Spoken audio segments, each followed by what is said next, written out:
शिफा, क्योंकि आप बरतानिया में इस वक्त, और हमने देखा कि वहां पे जो मुकामी हुकूमतों के इलेक्शंस हुए उसमें हुक्मरान जमात को शिकस्त हुई है और अब वजीर आजम के इस्तीफा मांगा जा रहा है, बल्कि कुछ वुज़रा ने तो इस्तीफा दे भी दिया है। क्या देखा आपने इस इलेक्शंस में और क्या कोई चीज आपको डिफरेंट नजर आई पाकिस्तान के इलेक्शन से?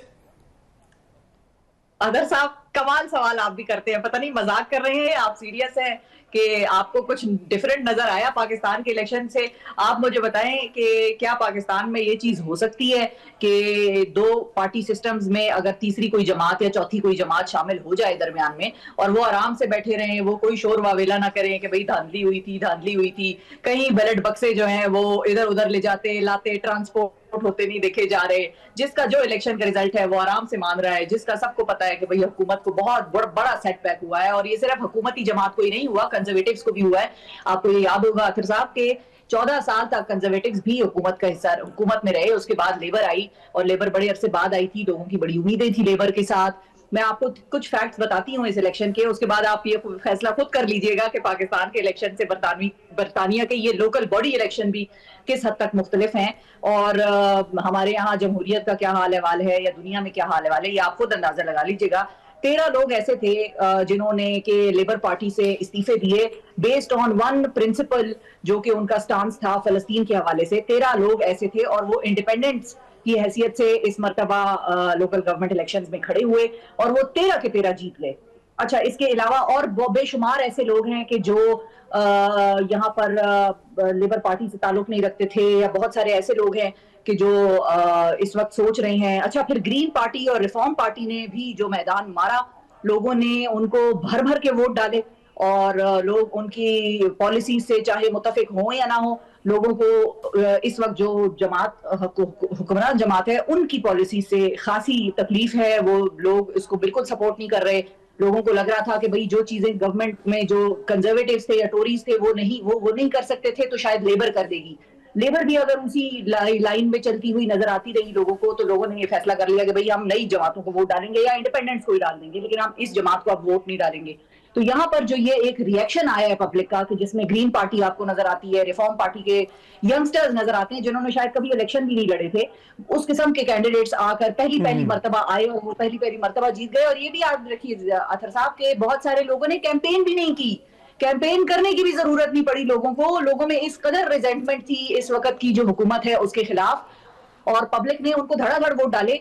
और एक और मैं आपको इंटरेस्टिंग बात बताऊं कि बहुत सारे लोगों ने जाहिर है कैंपेनिंग नहीं की। अच्छा, फिर एक और जो सबसे बेहतरीन और इंटरेस्टिंग केस था वो ये था, और बहुत सारे कम लोग हैं ऐसे जिनको ये बात पता होगी कि यहाँ पर कोई भी हो, ये जरूरी नहीं है कि आप बरतानवी नेशनल हो तो ही आप इलेक्शन लड़ सकते हैं। एक बड़ी जबरदस्त और इंटरेस्टिंग स्टोरी आई एक तामिल स्टूडेंट की, और वो तामिल स्टूडेंट है हॉलीरोड, मेरा ख्याल है ये स्कॉटलैंड साइड पे एक इलाका है, हॉलीरोड से वो इलेक्ट हुआ, और वो स्टूडेंट वीजा के ऊपर है, वो बरतानवी नेशनल नहीं है, वो तामिल नेशनैलिटी का शख्स है, और उसने जो है वो इलेक्शन जीत लिया।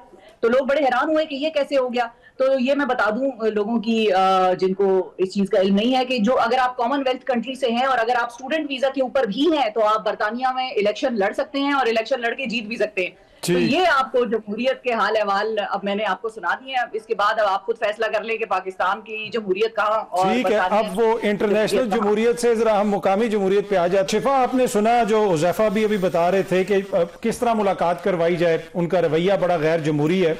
आपको लगता है कि वज़ीर आला का वहां पे जाके बैठना, खान साहब की बहनों का वहां पे जाके बैठना, इससे हुकूमत पर कोई दबाव पड़ेगा? और एक तनकीद ये भी हो रही है कि तहरीक इंसाफ हुकूमत पर दबाव डालने में बिल्कुल नाकाम रही है।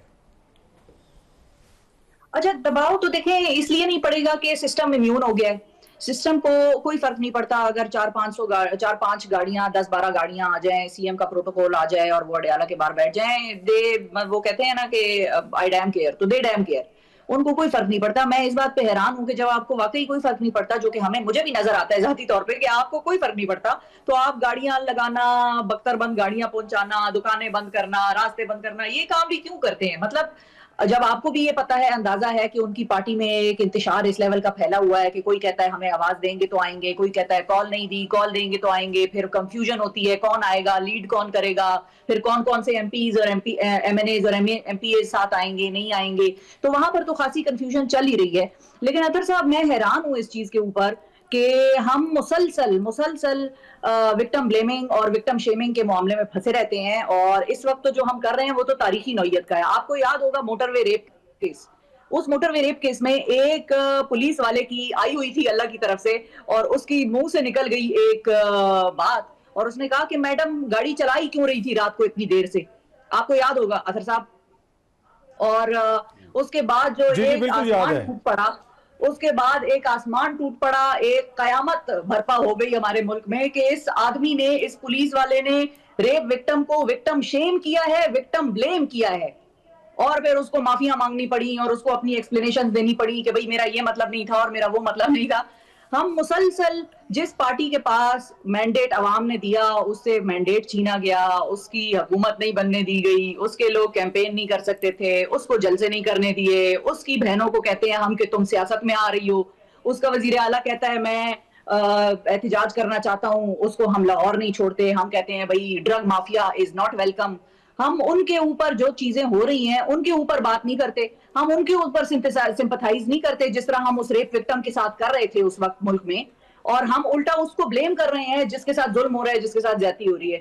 آپ ایک منٹ کے لیے امیجن کریں کہ آج وزیر اعظم ہو عمران خان, جیل میں ہو نواز شریف صاحب, ان کی آنکھ کا یہ مسئلہ ہو کہ ان کی نظر چلی جائے, اور آپ واویلا امیجن کریں کہ کیا ہو رہا ہوتا ملک میں. اور اس کے اوپر آپ واویلا یہ امیجن کریں کہ وزیر اعظم ہو عمران خان, جیل میں ہو نواز شریف, آنکھ کی نظر بھی چلی جائے اور بیٹی کو بھی ملنے نہ دیا جائے. تو آپ مجھے بتائیں کہ یہ نون لیگ دھرنا نہ دیتی تو کیا کرتی؟ نون لیگ کے پاس اور کوئی آپشن ہوتا؟ نون لیگ کیا باہر جا کے اڈیالہ میں بیٹھ نہ جاتی؟ کیا مریم نواز صاحبہ اپنے والد صاحب سے ملنے کے لیے اڈیالہ کے باہر بیٹھ نہ جاتے؟ اچھا, کیا مریم صاحبہ سے جب بھی نواز شریف صاحب کی ملاقات ہوتی رہی, یا نواز شریف صاحب سے سیاستدانوں کی, دیگر پارٹی ممبران کی ملاقاتیں ہوتی رہیں, کیا اس میں کوئی سیاسی بیانیاں, اس میں کوئی سیاسی واویلا, کوئی سیاسی باتیں نہیں ہوتی تھی؟ سیاستدان سیاسی بات نہیں کرے گا تو اور کیا موسم کا حال پوچھے گا؟ جب اس کی ساری پارٹی کو ڈسمینٹل کر دیا جائے تو اس سے آپ کیا توقع کرتے ہیں کہ وہ کیا تالیاں بجائے گا آپ کے لیے؟ مطلب میں تو حیران ہوں کہ حکومت بھی کیسی باتیں کرتی ہے. حکومت کو اپنا, اور یہ نوبت ہی کیوں آئی کہ وزیر اعلیٰ کے پی کا, میں آپ کو بتاؤں, میں خیبر پختونخوا سے ہوں, وہاں پر گورننس کا بھی ایک بڑا بحران آیا ہوا ہے اطہر صاحب. میں کوئی پی ٹی آئی کی یہاں پر تعریفیں کرنے یا ترجمان بن کے نہیں بیٹھی ہوئی. ان کا خالصتاً مقصد یہ تھا جب عوام نے ووٹ ڈالا, ٹھیک ہے وہ ڈالا اس پارٹی کو کہ آپ عمران خان کی رہائی کرائیں گے, لیکن اس کے ساتھ ساتھ انہوں نے بہت حد تک صوبے کو نگلیکٹ بھی کیا, انہوں نے بہت حد تک عوام کے مسائل کو اس طرح سے نظر انداز وہ کیا کیونکہ وہ ساری ان کی سیاست جو تھی وہ عمران خان کے حوالے سے تھی. لیکن جب آپ ایک وہ کام بھی نہیں کر رہے, آپ یہ کام بھی نہیں کر رہے, تو ان کے اوپر تنقید کا تو ایک الگ شو ہونا چاہیے نا. لیکن اس وقت کیونکہ حکومت کا بھی بڑا دل ہوتا ہے, حکومت کو ان کو یہ نوبت ہی کیوں آئے کہ کوئی وزیر اعلیٰ اپنا صوبہ چھوڑ کے جیل کے باہر آ کے بیٹھے اور وہ کہے کہ بھائی مجھے میرے لیڈر سے ملواؤ. یہ تو نوبت ہی نہیں آنی چاہیے تھی, چاہے اندر سے کوئی بھی ہو. نواز شریف صاحب کو چاہیے تھا کہ وہ عمران خان سے بات کرتے, چھوڑنے مولانا صاحب کو, چھوڑنے شہباز شریف کو, چھوڑنے زرداری صاحب کو. نواز شریف کا وہ سٹانس تھا جو آج عمران خان کا سٹانس ہے. ٹھیک.